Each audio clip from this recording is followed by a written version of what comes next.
9h19 à Paris, bienvenue si vous nous rejoignez sur France 24. Il est temps pour nous de vous parler d'économie avec Karina Chabour. Bonjour Karina. Bonjour Elisabeth. On prend tout d'abord la direction de Chypre. Alors que le plan de sauvetage européen est en voie de finalisation, la classe politique tente de redorer son blason. Oui, vous le savez, une commission a été nommée pour identifier les responsables de la crise. Alors parmi les rumeurs persistantes, des transferts d'argent effectués par des hommes politiques et notamment des proches du président chypriote.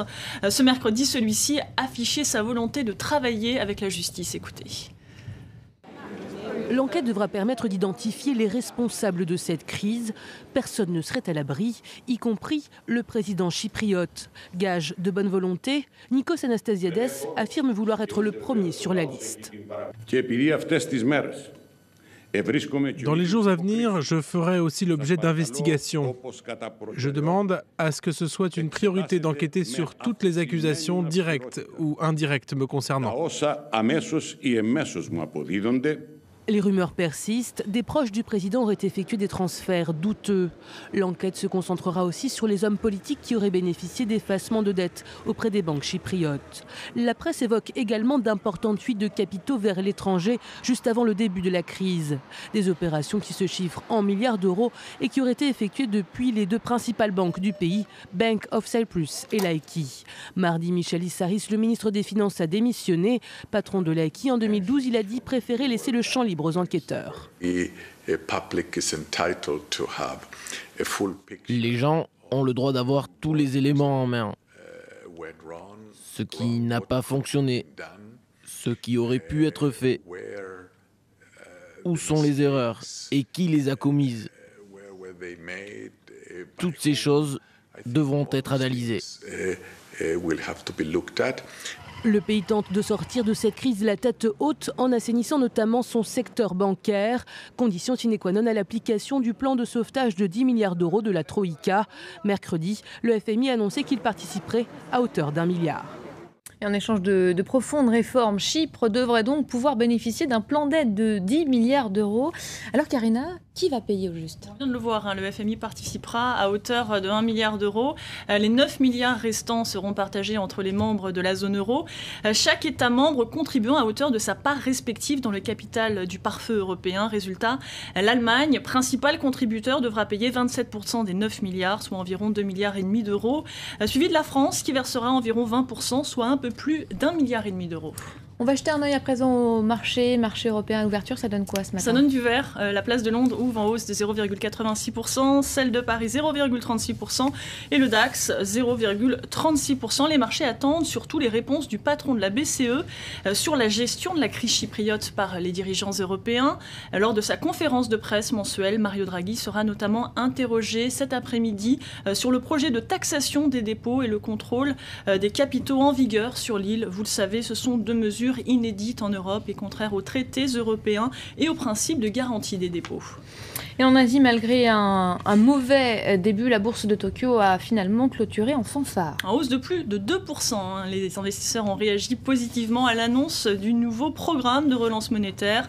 La Banque du Japon s'est donc engagée à augmenter la monnaie en circulation en baissant les taux d'intérêt et en rachetant de la dette japonaise. Le but, atteindre l'objectif de 2% d'inflation fixé par le Premier ministre Shinzo Abe et doper la croissance. Et puis, autre conséquence de ces annonces, sur le marché des changes, le yen cédait du terrain face au dollar.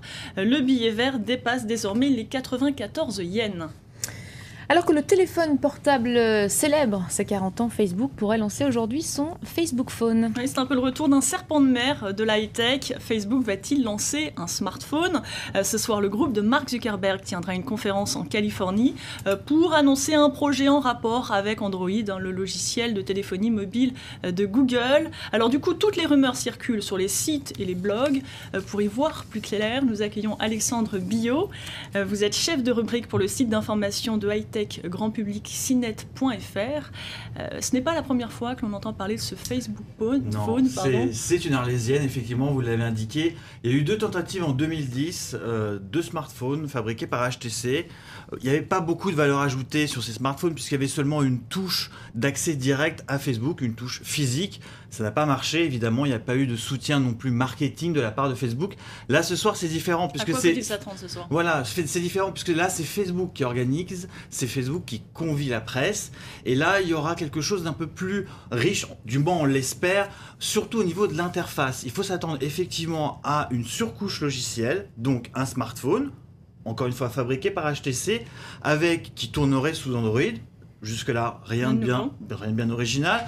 Par contre, ce qui ferait la différence, c'est une surcouche. Donc tous les logiciels d'origine d'Android seraient remplacés par les logiciels de Facebook. On parle de Facebook Messenger, la solution de chat, solution également qui permet d'appeler ses correspondants, donc ses contacts Facebook. Également Facebook Photo, on se souvient du rachat d'Instagram. Donc voilà, l'idée c'est vraiment de valoriser tous les contenus, tous les services exclusifs de Facebook. Alors après, est-ce qu'ils vont réussir leur pari sur un segment quand même très dynamique, très concurrentiel du smartphone ?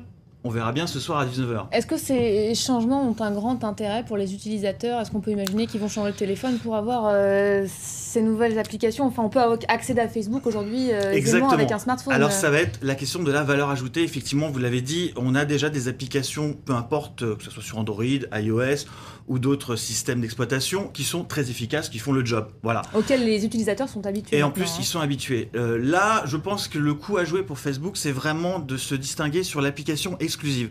On a eu des indiscrétions sur cette interface qui va être dévoilée ce soir. Typiquement, vous êtes sur un jeu, une application, vous avez un contact Facebook qui souhaite chatter avec vous, vous allez avoir une fenêtre de dialogue qui va apparaître sur votre téléphone, sur un coin de l'écran, et vous allez pouvoir discuter avec votre contact très simplement, sans aller sur l'application Facebook, aller chercher la bonne personne, etc. Donc l'idée, c'est vraiment d'avoir quelque chose d'un peu plus intuitif, un peu plus efficace, plus interactif, et puis ça va parler probablement à la grosse communauté de Facebook. Voilà, c'est assez important quand même. Et tout ça pour quel prix ? Alors le prix, c'est un terminal a priori entrée de gamme, entrée milieu de gamme, 4,3 pouces. On sait plus ou moins ce terminal, on l'a vu, c'est un terminal HTC. Encore une fois, le smartphone n'est pas le point central, hein. Ça sera encore une fois l'interface. Je pense que vu qu'ils ciblent un très large public, ils vont essayer de le mettre à un prix très très accessible. Dernière question, Alexandre Briot, pourquoi Facebook se lance-t-il aujourd'hui dans la téléphonie mobile et pourquoi si tard ? C'est la bonne question, ils arrivent un peu après la guerre, effectivement. Faut pas oublier le modèle économique de Facebook qui est quand même la publicité ciblée. Le but du jeu, c'est d'avoir le maximum d'utilisateurs et d'avoir de l'information, leur habitude de consommation, qu'est-ce qu'ils achètent, quand, à quel moment. Se lancer sur le smartphone, ça permet d'avoir des données géolocalisées, par exemple, ce que l'on consomme sur son smartphone, quelle application j'installe, les photos, quel endroit je visite. Donc ça permet d'avoir du contenu riche sur ses utilisateurs et pouvoir mieux les vendre à un annonceur. Donc plus de recettes publicitaires. Merci Alexandre Briot, je rappelle que vous êtes chef de rubrique sur le site cinet.fr. Merci. Merci d'avoir accepté l'invitation. Merci Karina pour ce journal de l'économie. C'est la fin.